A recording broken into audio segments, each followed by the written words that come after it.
So this was Grace Berger when she played for the Fever. Well, when she played for the Fever a little bit as a rookie and then rode the bench for the entirety of her second season in the league. And I still stand by this. For me, Grace Berger was, for lack of a better way of describing it, like the one that got away almost. She was the one, she was like one player I really thought the Fever could have kept, and it really could have helped them out. Obviously, look, the Temi situation was a little bit different, but I still feel like she long term was going to be a much better prospect than a Sydney Colson. And I think short term she could have been really good because her ability to play 1-2, the fact she's 6 foot tall, the fact that she again was a really good shooter as a rookie. She could pull up from mid. She's definitely just pure basketball wise. On the offensive end, a better player than Colson, but they were clearly going for defense and veteran leadership with every signing. So yeah, that was just obviously an interesting one there. But we are going to be talking about this right here. We're going to be talking about Grace Berger and an answer that she gave when she was doing an interview for the Minnesota, or not the interview, like a question and answer for the Minnesota Lynx, and listen to what one of the things that she said. So let's take a listen. Obviously, it's just a great to know Grace Berger, nothing too major.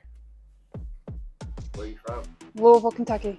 What college did you play for? Indiana University. Why did I think she was from Indiana? I thought she went to college in Indiana. I don't know why. I thought everyone was saying she was a local player. She must have just went to college there. What's your favorite genre of music? R&B. How would you describe the game in one word? Competitor.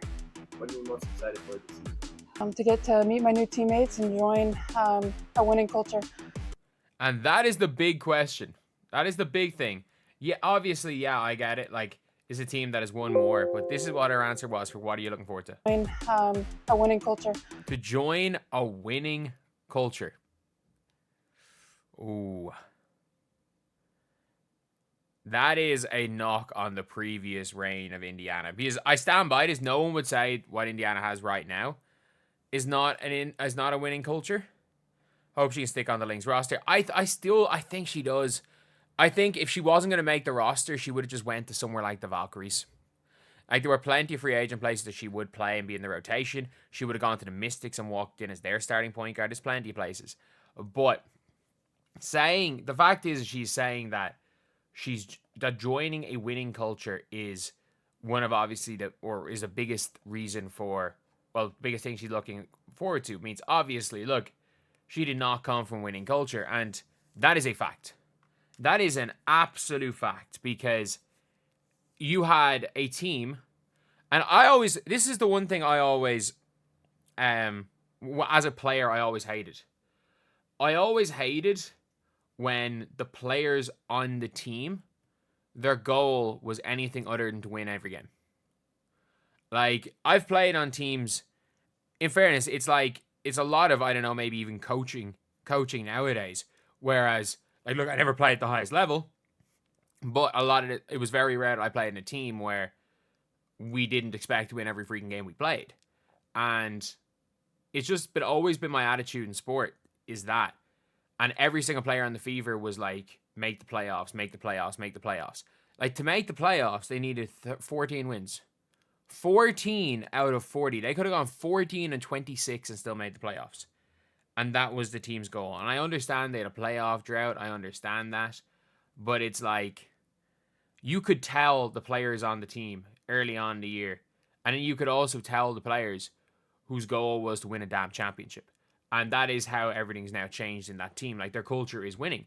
Whereas the culture for Indiana was, honestly, with Aaliyah Boston and Alyssa Smith and all the mad stuff that was happening there, and Kelsey Mitchell going tween, step back, long two, foot on the line, brick, doing a lot more of that than she was making threes prior to that in the other season, and their offense being dumped down to Aaliyah Boston, and their big splash in free agency signing Katie Lou Samuelson to a 2-year max contract because, I don't know, she was good in high school and good at UConn. Like, that was the furthest thing from a winning culture.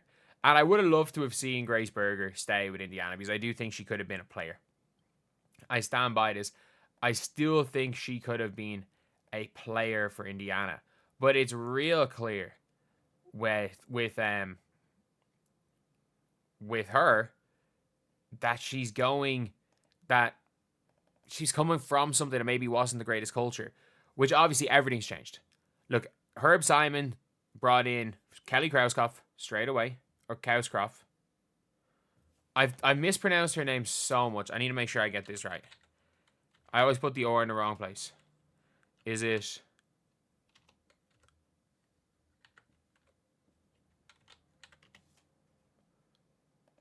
I've genuinely... Kelly Krauskopf. Krauskopf. Not Krauskopf. Krauskopf. I got it right the first time, I think. But they brought her in, and like during the season, by the way, the president left. The president left, and if you guys don't know what day the president left, the day they made the playoffs, the president left.